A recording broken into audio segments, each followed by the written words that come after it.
இப்போ நான் கேட்குறேன் வந்து தனுஷ் தான் வந்து உருவாக்குனார் சொல்லிக்கிறார், இன்னொரு 2 சிவகார்த்திகேயன் உருவாக்க சொல்லுங்க, அவர் தான் உருவாக்குறவராச்சு. அப்படிங்கும்போது கேட்டால் ஒரு கதாநாயகனா ஒரு லோ பட்ஜெட்டில் இந்த பையனை வந்து நடிக்க வைக்கலாம் அப்படின்னு நடிக்க வச்சிருக்கலாம். இப்போ இவருக்கு வாய்ப்பு தராருல, சிவகார்த்திகேயன் வந்து சூரிக்கு கொடுக்குறாருல, இப்படியே அது கடந்து போயிட்டே இருக்கும். அதனால யாருக்கும் லைஃப் கொடுத்தாங்கன்னு சொல்றதுலாம் தப்பு. அதுக்காக என்ன பார்த்தீங்கன்னா வந்து வீட்டு வாசலில் பார்த்து வாட்ச்மேன் வேலையை பார்க்க முடியும் சிவகார்த்திகேயன், அதெல்லாம் கிடையாது. இதெல்லாம் வந்து வரட்டுத்தனமான பேச்சுக்கள். அவர் வந்து லைஃப் கொடுத்தாரு, இவர் லைஃப், யாருடைய லைஃப்பும் அவன் லைஃப்பும் அவங்ககிட்ட இல்லை முதல்ல. அதனால் நான் ஏதோ உங்களை வந்து தனுஷ் வந்து கர்ம வீரர் வந்து சிவகார்த்திகேயன் வந்து எம்ஜிஆர்னு சொல்கிறேன் நீங்கள் நினச்சிடாதீங்க. 2 பேருமே குட்டையில் உள்ள மாட்டேங்க தான், அடுத்தவங்க பொண்டாட்டியே களவாணித்தனம் பண்ணுறவங்க தான், களவாடுறவங்க தான்.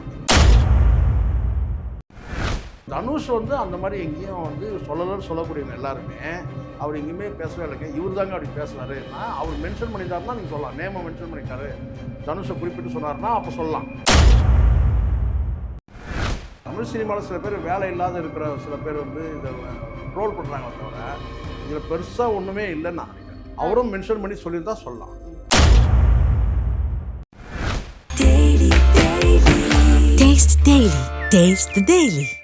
வணக்கம் சார். வணக்கம். இப்போது நடிகர் சிவகார்த்திகேயன் அவர்கள் வந்து ட்ரெய்லர் லான்ச், கொட்டுக்காரையோட ட்ரெய்லர் லான்ச்சில் வந்து நான் யாரையும் வளர்த்து விட்டதெல்லாம் சொல்ல மாட்டேன், ஏன்னா அந்த மாதிரி நிறைய பேர் சொல்லியே பழக்கிட்டாங்க அப்படின்னு சொன்ன கருத்தை நீங்கள் எப்படி சார் பார்க்குறீங்க? அவர் சொன்னது வந்து ஒரு குறிப்பிட்டு யாரையும் அவர் சொல்லலை. அவர் பல பேருக்கு வாய்ப்பு தராரு. அந்த வாய்ப்பு அடிப்படையில் நான் யாரையும் நான் சொல்ல மாட்டேன், அப்படி நான் தான் லைஃப் கொடுத்தேன், நான் தான் வளர்த்து விட்டேன்னா சொல்ல மாட்டேன்னு சொல்கிறாரு. அவ்வளோதான். அதை வந்து இணைச்சி பார்க்குறது தான் பிரச்சனைங்க. அவரை பொறுத்த வரைக்கும் அவர் வந்து நீண்ட பேச்சு வருது. எல்லோரும் கடைசியாக சொல்லிட்டு இருக்குன்னா நான் வாய்ப்பு வந்து நான் வந்து லைஃப் கொடுத்தேன், வளர்த்து விட்டேன் அப்படின்னா நான் சொல்ல மாட்டேன்றார். அதை நம்ம அப்படி தான் எடுத்துக்கணும். அதை வந்து கடந்து போயிடணும் தவிர அவர் இவ்வளோ தான் சொன்னார், அவரை தான் சொல்லி கனெக்ட் பண்ணி பார்க்குறது இருக்குங்களா, அங்கே தான் சிக்கல். பார்க்குறவங்க பார்வை தான் சிக்கல். அங்கே அவர் வந்து ஒரு ஃப்ளோவில் பேசும்போது கடைசியாக என்ன சொன்னால், நான் யாருக்கும் நான் வந்து லைஃப் கொடுத்தேன்னு நான் சொல்ல மாட்டேன், வளர்த்து விட்டேன்னா நான் சொல்ல மாட்டேன் அப்படின்னு சொல்கிறார். அவ்வளோதான். ஏன்னா நிறைய பேர் வந்து அவர் தனுஷ் அவர்களை தான் சொல்கிறாரு அப்படின்னு சொல்லி பேசுகிறாங்க இல்லையா, அதை பற்றின கருத்து என்ன சார்? தனுஷ் வந்து சொன்னார் சொல்கிறோம், யாரெல்லாம் சொல்கிறாங்களோ தனுஷ் வந்து அந்த மாதிரி சொல்லலைன்னு சொல்கிறாங்க இல்லையா. அவர் தனுஷ் வந்து நான் சிவகார்த்திகேயனுக்கு நான் லைஃப் கொடுத்தேன், நான் தான் வளர்த்து விட்டேன் அப்படின்னு அவர் எங்கேயுமே சொல்லலைன்னு சொல்கிறாங்க இல்லையா. சொல்கிறவங்கள நான் சொல்கிறேன், யார் சொல்கிறாங்களோ அவங்க யாருமே என்ன சொல்கிறாங்க, அவர் வந்து தனுஷ் வந்து அப்படி சொல்லவே இல்லை, சிவகார்த்திகேயனை நான் லைஃப் கொடுத்தேன், நான் வளர்த்து விட்டேன் அப்படின்னு சொல்லலை அப்படின்னு சொல்கிறாங்க இல்லையா. அவங்களுக்கு தான் சிக்கல். ஏன்னா வெறும் ஆன் ஸ்க்ரீனில் மட்டும் இல்லை, அந்த சினிமா வட்டாரத்தில் அந்த லாபியில் கூட சொல்லலாம்ல, எங்கேயோ சொல்லியிருக்கலாம், இல்லை அவர் சார்ந்தவங்க சொல்லியிருக்கலாம், அவங்க சார்ந்தவங்க சொல்கிறத வந்து இவர் ஆமோதிச்சிருக்கலாம் தனுஷ். ஸோ அதனால் வந்து அவர் சொல்லவே இல்லைன்னு சொல்ல முடியாதுல்ல. அப்போ அவர் சொல்லவே இல்லைன்னு சொல்கிறவங்க இவர் பேரே சொல்லாத போது எப்படி தனுஷ்னு சொல்லி மென்ஷன் பண்ணுறாங்க? ஏன்னா தனுஷ் அவர்கள் தான் வந்து எதிர்நீச்சல் படத்தை வந்து ப்ரொடியூஸ் பண்ணியிருந்தாரு. 3 படத்தில் வந்து ஃபர்ஸ்ட் ஒரு காமெடியனா அவருக்கு வாய்ப்பு கொடுத்தது வந்து அவர் தான் அப்படிங்கிறதுனால. அப்படியே கூட இருக்கட்டும், தனுஷ் தான் வாய்ப்பு கொடுத்தாரு, தனுஷ் தான் வந்து கதாநாயகன் ஆக்கினார், முதல்ல காமெடி ரோல் கொடுத்தாரு, அதுக்கப்புறம் அவர் வந்து படம் தயாரித்து அவர் கதாநாயகன், அப்படியே கூட இருக்கட்டுமே. அதனால் வந்து பார்த்தீங்கன்னா நான் தான் லைஃப் கொடுத்தோன்னு சொல்ல முடியுமா? அவருக்கு திறமை இருக்கிறதுனால வர முடிஞ்சுது. அப்படி பார்த்தா தனுஷ்க்கு வந்து பார்த்தீங்கன்னா யார் லைஃப் கொடுத்தது?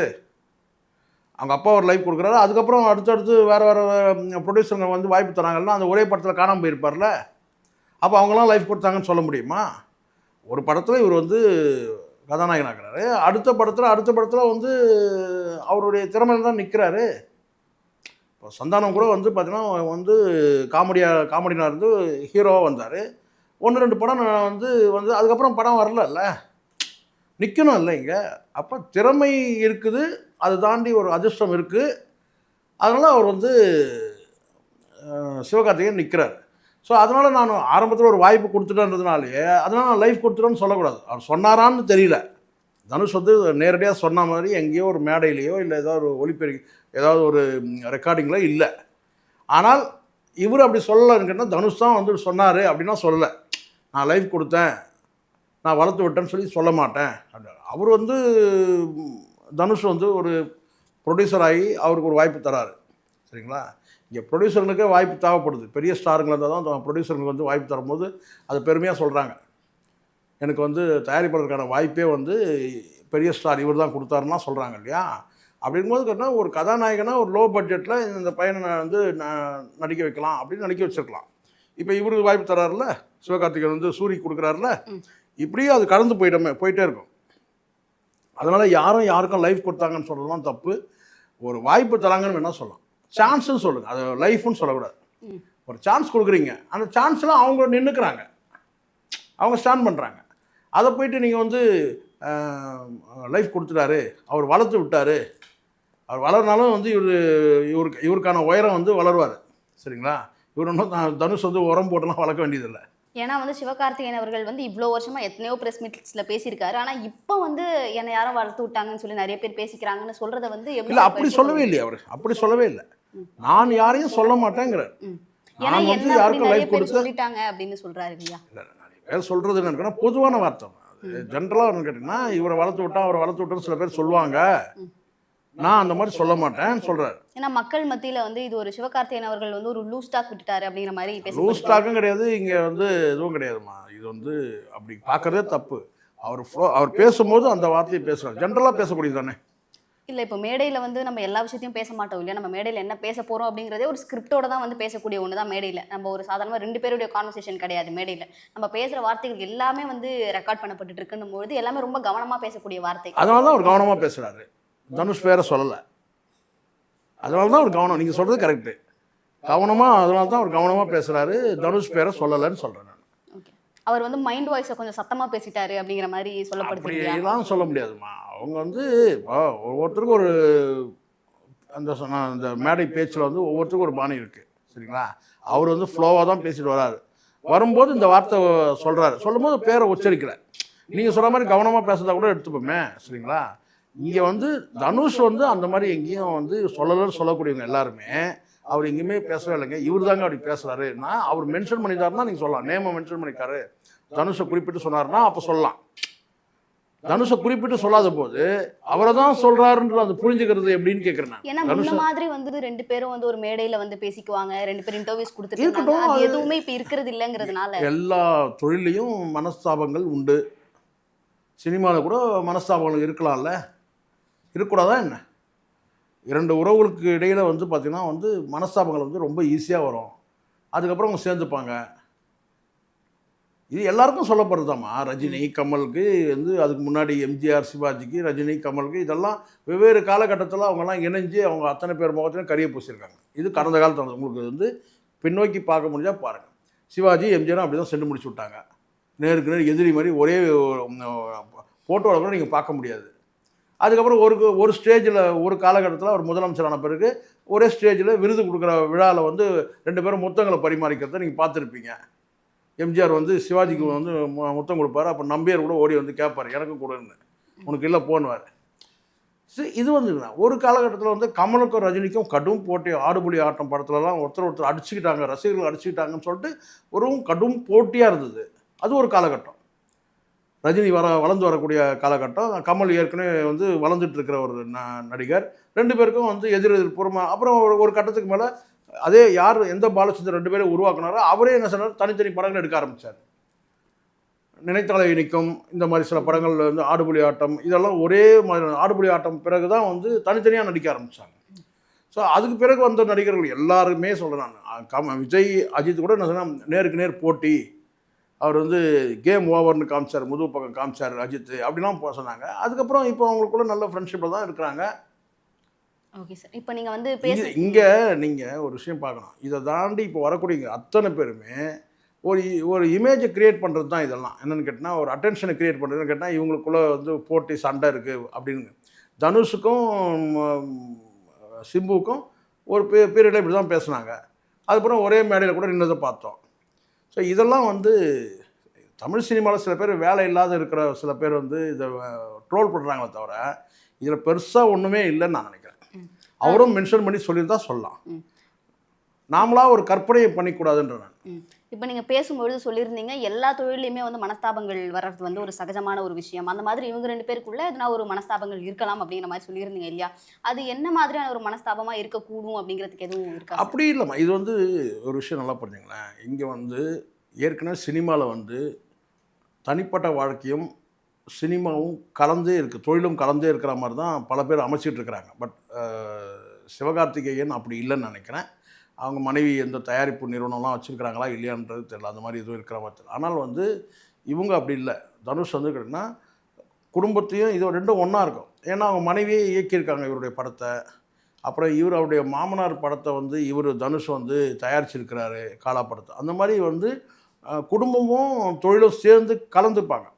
அதுக்கு அவங்கெல்லாம் கொஞ்சம் கஷ்டப்படுவாங்க. ஏன்னா தொழில் என்பது எப்போ வேணாலும் வந்து பார்த்தோன்னா வந்து சரிவு ஏற்படும். ஆனால் வந்து குடும்ப வாழ்க்கையில் வந்து சரிவே ஏற்படக்கூடாது. நான் சொல்ல உறவுகளில் சொல்கிறேன். ஸோ இது வந்து இவங்க ரெண்டும் பின்னி பிணைஞ்சிக்கிறாங்கன்ற நான். அந்த வகையில் வந்து பார்த்திங்கன்னா இவர் வந்து சிவகார்த்திகேயன் பொறுத்த வரைக்கும் அந்த மாதிரி வந்து வந்து ஒரு தயாரிப்பு நிறுவனம் நடத்துகிறார், அவ்வளோதானே தவிர அவங்க குடும்ப உறுப்பினர் யாரும் இருக்கிற மாதிரி தெரியல. இப்போ நீங்கன்னா அவர் ஒரு தயாரிப்பு நிறுவனம் வச்சுருக்கிறாரு, இவன் தனுஷும் வந்து தயாரிக்கிறாரு, அவரும் நடிக்கிறாரு, இவரும் நடிக்கிறாரு. இப்படி இருக்கும்போது பார்த்தீங்கன்னா ஒருத்தருக்குள்ளே ஒருத்தர் வந்து பார்த்தீங்கன்னா மனஸ்தாபங்கள் அவங்க பண்ணிக்கலாம் கூட அவங்க கூட இருக்கிறவங்க வந்து பேசுவாங்க, பண்ணுவாங்க. அதெல்லாம் நடக்கும். இப்போ இங்கே இப்போ சினிமா விமர்சனம் பண்ணக்கூடிய ஆட்கள் இருக்காங்க, கிரிட்டிசைஸ் பண்ணுறாங்க இல்லையா, அவங்களாம் என்ன பண்ணுறாங்க? கண்ணு மூக்கு வாயெல்லாம் வைக்கிறாங்கல்ல. ஒருத்தர் சரித்திரத்தையே எடுத்துட்டாங்க. அவர் எத்தனை பேருக்கு வந்து துரோகம் பண்ணியிருக்கிறாரு சொல்ல டி இமான் மேட்டர் வந்து எடுக்கிறார். ஒரு 8 பேரை எடுக்கிறார்.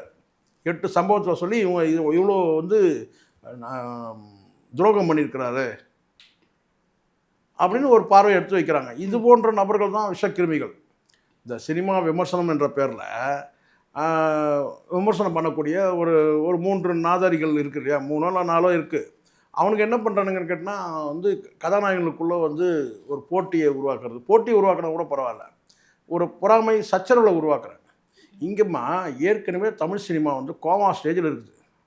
டிபி வந்த மாதிரி இருக்குது, அப்புறம் கொரோனா வந்த மாதிரி இருக்குது தமிழ் சினிமா. அப்புறம் வேறு ஏதாவது நோய் இருந்தாலும் போட்டுங்க. ஸோ இப்படி தான் இருக்குது தமிழ் சினிமா.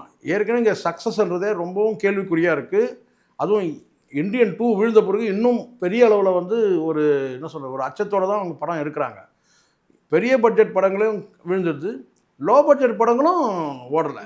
லோ பட்ஜெட் படம் ஓடிந்தால் கூட சொல்லலாம், பெரிய பட்ஜெட் படம் தாங்க விழுந்துடுது, லோ பட்ஜெட் படம் ஓரளவுக்கு ஓடுது. ஸோ எந்த படமும் இங்கே ஓடலை. ஓடாமல் ஏதோ இருக்கிற இயக்குநர்கள்லாம் வந்து அவங்க பணத்தை கரைச்சிக்கிட்டு ஒரு படத்தை எடுக்கிறாங்க. அரசல் புரசலாக இந்த மகாராஜா கொஞ்சம் சுமாராக போச்சு. அடுத்தது வந்து ராயன் ஓரளவுக்கு போயிருக்கு, சுமாராக போய் இவ்வளோதான் தவிர பெரிய கதாநாயகன் நடித்த படங்கள் எல்லாமே வந்து பெரும்பாலும் வந்து தோல்வி ஃபெயிலியரில் போயிட்டுருக்கு. அப்போது சினிமா வந்து இப்போ வந்து தூக்கி நிறுத்தணும். இப்போ தங்கலான் வந்திருக்கு, அது எவ்வளோ தூரம் சக்ஸஸ் ஆகும் தெரியல. இன்னும் அடுத்தடுத்த படங்கள் நிறைய வந்து அடுத்தடுத்த படங்கள் வரிசையாக வருதுன்னு வச்சுக்கோங்களேன். இப்போ கோட் வரப்போகுது செப்டம்பர் 5, அது எந்த மாதிரியான வந்து படம் வந்து சக்ஸஸ் ஆகும்? இப்படியான கேள்விகள் இருக்கும்போது அந்த சினிமாவை பற்றி ஒரு பாசிட்டிவான வார்த்தைகள் 4 வார்த்தைகள் சொல்கிறதுக்கு இந்த நாதாரிகளால் வந்து முடியல. இது நொட்டை, இது சொட்டை, இது இப்படி ஆயிடுச்சு, அது அப்படி ஆயிடுச்சு, இது அப்படி ஆயிடுச்சு. இப்போ என்ன ஆகுன்னு கேட்டால் சினிமாவுக்கு போகக்கூடிய குறைஞ்சபட்ச ஆடியன்ஸை கூட நீங்கள் வந்து விமர்சனன்ற பேரில் வந்து நீங்கள் வந்து அடித்து தள்ளுறீங்க. அதுக்கு காரணம் பணம். இதே பணம் கொடுத்துட்டா ஆகா ஓகோன்னுவாங்க. பணம் வரலன்னா இப்படி விமர்சனங்கள் பண்ணுறாங்க. நான் பார்த்ததை நான் சொல்கிறேன். நான் வந்து அதாவது சொன்னால் ஒரு தவறான வார்த்தையோ இல்லை பொய்யான வார்த்தையோ நான் வந்து பயன்படுத்தலை. இருக்கிற உண்மை தான் நான் சொல்கிறேன். சினிமாவுக்கு தேவை இப்போ பாசிட்டிவான வார்த்தைகள் தேவை. ஒரு குறிப்பிட்ட எந்த நல்ல அம்சம் இருக்கோ அதை பற்றி பேசுங்க. ஆடியன்ஸு தேட்டருக்கு வந்தால் தான் படம், இல்லைன்னா இப்படியே தான் சினிமா விழுந்துடும். டோட்டலாக வந்து பார்த்திங்கன்னா இப்போ இருக்கிற எல்லா வரக்கூடிய படங்கள் எல்லாமே வந்து சக்ஸஸ் ஆகுமான்றது பெரிய சந்தேகத்தோடு வருது. அந்த வகையில் கேட்டால் என்னுடைய பார்வைன்னு கேட்டால் அவர் ஒரு தயாரிப்பாளர், இவர் ஒரு தயாரிப்பாளர், படம் தயாரிப்பாளர், கதாநாயகனாக இருந்தாலும் தயாரிப்பாளர். அவர் வந்து ஒரு வாய்ப்பு தரன்றாரு. அடுத்தடுத்து வந்து நான் வந்து இயக்குநர்களுக்கு வாய்ப்பு தரன்றாரு, சூரிக்கு வாய்ப்பு தராரு. அப்படிங்கும்போது நான் யாரையும் வளர்த்து விட்டேன்னு சொல்ல மாட்டேன், யாருக்கும் நான் லைஃப் கொடுத்தேன்னு சொல்ல மாட்டேன்னு சொல்கிறார். அவ்வளோதான். அதுக்கு உடனே வந்து தனுஷை தான் இவர் சொல்கிறாரு, தனுஷை தான் சொல்கிறாரு கேட்டால் அப்போ தனுஷை யார் வளர்த்து விட்டது அதையும் சொல்லுங்கள். தனுஷையும் வளர்த்து விட்டவங்க இருப்பாங்கல்ல. இவரை பொறுத்த வரைக்கும் சிவகார்த்திகேயன் அவர் திறமையில் நின்றுருக்காருமா. அது இது எது நிகழ்ச்சியில் வந்தார், அதுக்கப்புறம் அதில் வெற்றிகரமாக நடத்தி காட்டினார். அந்த இடத்துல வேறு மாக்காப்பா வந்தால் கூட அந்த இடத்துல வந்து இவர் இருக்கும்போது நடத்துனது தான் ரொம்ப நல்லாயிருக்கும். மாக்காப்பா நடத்துனது நல்லாயிருக்கும், பட் இவரது வந்து ரொம்பவும் நல்லாயிருக்கும். நம்ம பார்த்துருக்கோம். அடுத்தடுத்து அவர் வந்து ஒரு ஆங்கராக வந்தார். அவரை ஸ்டாண்ட் பண்ணிக்கிறதுக்கு திறமை இருந்ததுனால தானே வர முடியுது. இப்போ நான் கேட்குறேன் வந்து தனுஷ் தான் வந்து உருவாக்குனார் சொல்லிங்களா, இன்னும் 2 சிவகார்த்திகேயன் உருவாக்க சொல்லுங்க, இன்னும் 2 சிவகார்த்திகேயன் உருவாக்க சொல்லுங்க.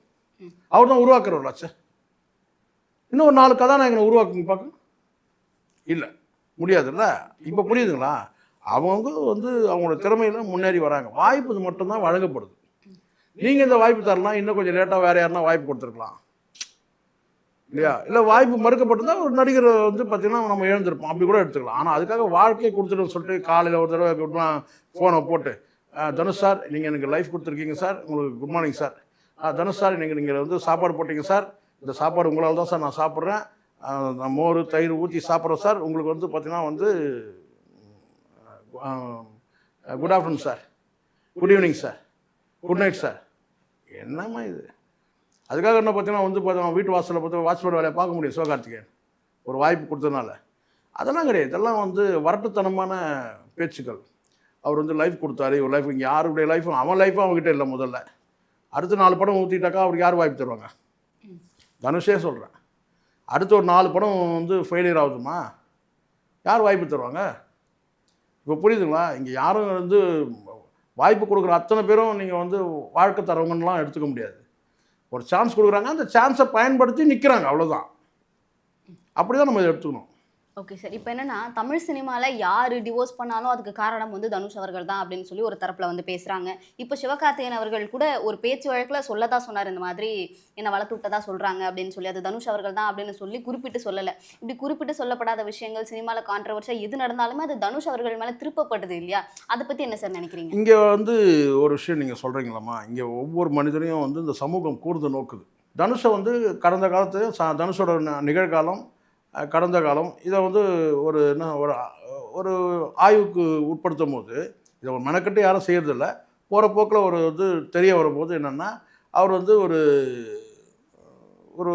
கிட்டத்தட்ட ஒரு வெமனைசர் அப்படின்ற மாதிரி ஒரு பார்வை வந்து சமூகத்துக்கு இருக்குது.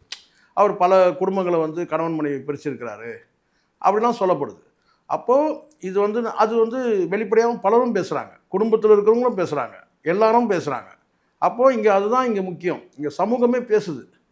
கேரக்டர் வந்து ஒரு முறை டேமேஜ் ஆகுதுன்னு வச்சுங்களேன், ஒரு முறை வந்து முடிஞ்சிடுச்சு. ஒரு தடவை கேரக்டர் வந்து டேமேஜ் ஆச்சுன்னா அதை நீங்கள் மீண்டும் சரி பண்ண முடியாது. மீதி எல்லாத்தையும் சரி பண்ணிக்கலாம். கை கால் இழந்தால் நம்ம வந்து மீட்டர் எடுத்துக்க முடியும், ஒரு கட்டைக்கால் வச்சுக்க முடியும், பிளேட் வச்சு ஆப்ரேஷன் பண்ணிக்க முடியும், எல்லாம் பண்ண முடியும். பணம் இழந்துட்டோம்னா அந்த பணத்தை எப்படியாவது சம்பாரிச்சிட முடியும். மறுபடியும் நம்ம ஜீரோலேருந்து விட்டு நம்ம மறுபடியும் கொண்டு வந்து சேர்த்துட முடியும். ஆனால் கேரக்டர் வந்து ஒரு முறை டேமேஜ் ஆச்சுன்னா ஃபினிஷ். அதனால் நான் ஏதோ உங்களை வந்து தனுஷ் வந்து கர்ம வீரர், வந்து சிவகார்த்திகேயன் வந்து எம்ஜிஆர்னு சொல்கிறேன் நீங்கள் நினச்சிடாதீங்க. 2 பேருமே குட்டையில் உள்ள மட்டைங்க தான். அடுத்தவங்க பொண்டாட்டியை களவாணித்தனம் பண்ணுறவனுக்கு தான் இவனுங்க, களவாடுறவனுக்கு தான் அவனுங்க. கொட்டுக்காளியோட அப்படி தான் அந்த சமூகத்தில் ஒரு பார்வை இருக்குது, நான் சொல்லலை. இவ்வளோ விஷயங்கள் நடந்ததே பார்த்தீங்கன்னா கொட்டுக்காளியோடைய ட்ரெய்லர் லான்ச்சில் தான். சூர்யா அவர்கள் வந்து தொடர்ந்து நிறைய காமெடி படங்கள் பண்ணிட்டு இருந்தாலும் இப்போ அவர் வந்து கதாநாயகனாக அறிமுகமானதுக்கு அப்புறமா அவர் நடிக்கிற எல்லா படமும் தொடர்ந்து ஆஸ்கர் போயிட்டு இருக்கு. இப்போ கொட்டுக்காளியும் வந்து ஆஸ்கருக்கு போயிட்டு வந்திருக்கு. இப்போ சூர்யா அவர்களுடைய இதுக்கப்புறம் அவருடைய திரைப்பட பயணம் என்னவா இருக்கும் சார்? இப்போ புரியுதுங்களா? இங்கே யாரும் வந்து யாரையும் வந்து சூரி தான் அதுக்கு ஒரே அடையாளம். ஏன்னா ஒரு பரோட்டாவில் ஆரம்பித்து பரோட்டா சாப்பிட்றதுல ஆரம்பித்து இங்கே எங்கே வந்து நிற்கிறார் பார்த்தீங்களா? நீங்கள் சொன்ன மாதிரி ஆஸ்காரில் வந்து நிற்கிறார். இங்கே ஒரு விஷயமா, இங்கே வந்து தகுதியானவை தப்பி பிழைக்கணும்னு சொல்லுவாங்க. தகுதியானவை தப்பி பிழைக்கும். நீங்கள் வந்து களத்தில் போயிருந்தீங்கன்னா, களத்து மேட்டுக்கு போனீங்கன்னா அங்கே வந்து இந்த பதர்கள்லாம் வந்து வாரி என்ன செய்வேன்னு கேட்டால் அந்த எருவோடு தூக்கி போட்டுருவாங்க. எருவோடு மிக்ஸ் பண்ணுறாங்க. பதர்கள் இருக்குல்ல, தெரியும், பதர்னா தெரியும். நெல்லில் வந்து பார்த்தீங்கன்னா நெல் இல்லாத பதர்கள் இருக்கும். அதை கொண்டு போய் என்ன செய்யணும் கேட்டால் களத்து மேட்டில் வந்து உரம் இருக்கும்ல, இந்த சாணம்லாம் இருக்குல்ல, மாட்டு சாணம், இதெல்லாம் வந்து அந்த குப்பை கூளம் இதெல்லாம் சேர்த்து என்ன செய்யணும் கேட்டால் அதை தூக்கி அந்த பதர்களையும் தூக்கி கொட்டிடுவாங்க. அப்போ ஒரு நல்ல மழைக்காலம் வந்துன்னு கேட்டிங்கன்னா அந்த பதர்லேருந்தும் வந்து பார்த்திங்கன்னா 1-2 பயிர்கள் மாதிரி முளைக்கிறத பார்த்துருப்பீங்க, கரெக்டுங்களா? அதில் வந்து நாம் பதர்னு தூக்கி போட்டது, பதரோட பதராக தூக்கி போட்டது எங்கேயோ இருக்குது அந்த நெல். அந்த நெல் வந்து பார்த்திங்கன்னா அது விதையாக மாறி பக்குவப்பட்டு விதையாக மாறி அங்கே வந்து முளைக்குது. இது வந்து எல்லாத்துக்கும் நான் நெல்மணிக்கு மட்டும் சொல்லலை, விதைகளுக்கு எல்லா விதைகளும் சொல்கிறேன். நம்ம குப்பையாக தூக்கி போட்டாலும் குப்பை தொட்டிலேருந்து வளர்றதை நீங்கள் பார்த்துருப்பீங்க. அதனால் தகுதியானவை வந்து தப்பி பிழைக்கும். அந்த வகையில் வந்து சூரி வந்து அப்படி தான். சூரியோட இது பார்த்தோன்னா நாளைக்கு வந்து சூரி தான் சூப்பர் ஸ்டார் அப்படின்ற ஒரு கட்டம் வந்தாலும் ஆச்சரியப்படுறதுக்கு இல்லை. அங்கே உழைப்பு இருக்குது. உழைப்பை தாண்டி ஒரு அதிர்ஷ்டமும் இருக்கலாம். சரிங்களா? இங்கே வந்து உழைப்பும் அதிர்ஷ்டம் ரெண்டுமே வந்து திறமை, உழைப்பு, அதிர்ஷ்டம் எல்லாம் கலந்தால் தான் வந்து வெற்றி அடைய முடியும். அந்த வகையில் அவருக்கு வந்து அந்த வாய்ப்பு இருக்குது. வந்து நீங்கள் நினச்சி பாருங்கள், பரோட்டா சூர்யா வந்தவர் இன்றைக்கி எப்படி இருக்கிறாரு அப்படின்றது தான்